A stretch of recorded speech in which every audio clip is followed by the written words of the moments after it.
l'État de Palestine.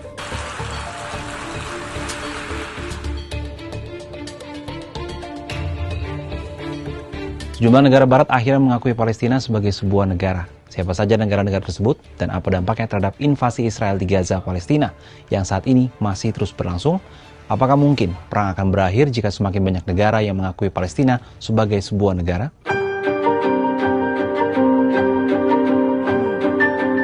Pengakuan terbaru terhadap negara Palestina disampaikan oleh Presiden Prancis Emmanuel Macron dalam konferensi tingkat tinggi khusus membahas isu Palestina di New York, Amerika Serikat pada Selasa 22 September 2025 waktu setempat.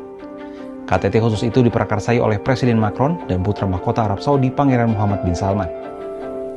Le temps est venu.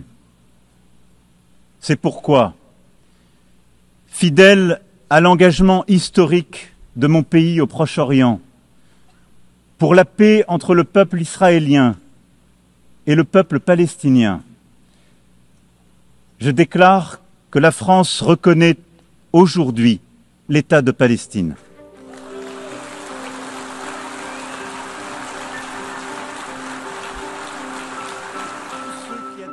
Macron menekankan Prancis siap terlibat dalam upaya menstabilkan dan membangun Gaza.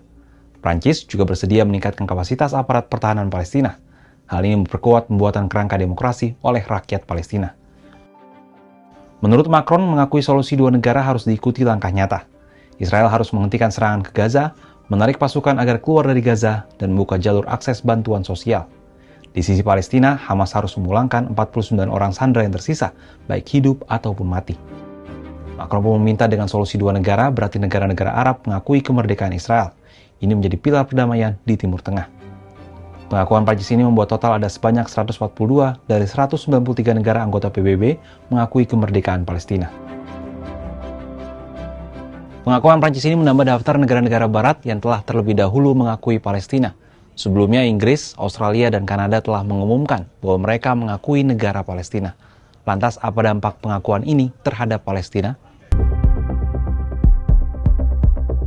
Penasihat The Indonesian Society for Middle East Studies, Smith Al-Hadar, berpandangan pengakuan negara-negara barat atas Palestina tidak secara otomatis membuat Palestina berdiri sebagai negara. Perlu pembahasan lanjutan di Dewan Keamanan PBB. Masalahnya, AS sebagai pemegang hak veto telah berulang kali menolak gagasan membentuk negara Palestina. Dengan pengakuan dari negara-negara barat itu, mau tidak mau keleluasan Israel untuk melakukan apa saja di Palestina akan berkurang. Eropa juga sudah tidak bisa diam kalau Israel masih menjalankan kebijakan-kebijakan represif terhadap Palestina. Hanya Smith mencatat, saat ini Uni Eropa masih terbelah. Jerman belum memberikan pengakuan pada Palestina karena adanya peristiwa Holocaust pada 1945. Ia juga meyakini, setelah sidang Majelis Umum PBB, dunia akan menyaksikan sebuah proses politik di balik layar itu untuk menyelamatkan Palestina tanpa mengorbankan keamanan Israel. Proses ini menjadi satu-satunya cara yang masuk akal dan menjaga tatanan internasional. Pengakuan Prancis dan negara barat lainnya adalah langkah maju untuk Palestina. Namun apakah ini sinyal berakhirnya perang di Gaza atau hanya langkah awal dari sebuah proses politik yang lebih kompleks? Gimana menurut sahabat Kompas?